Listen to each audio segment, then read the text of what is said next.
Hey guys, it's a rainy Friday morning again, and hey, let's learn 10 easy sentences, 10 easy French sentences to describe the rain, right? So, what are we waiting for? Let's dive in.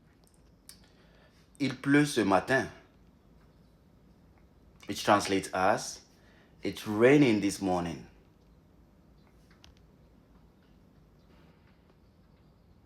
Le ciel est tout gris, which translates as the sky is all gray. J'ai envie de boire un grand café,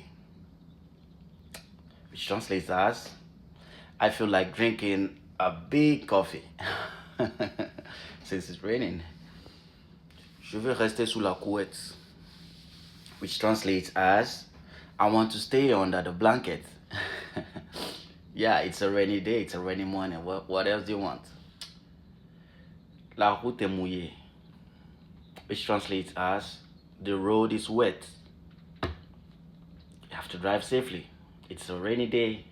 And there you have it, guys. These are some easy French sentences about a rainy morning, right? So tell me, where are you? Where exactly are you right now? And what's the weather like? Is it a rainy day? Is it a sunny day? Is it a cold day? Is it a snowy day? Write that in the comment section. I'll be reading. And the next video, we'll continue with this, okay? Have a good day.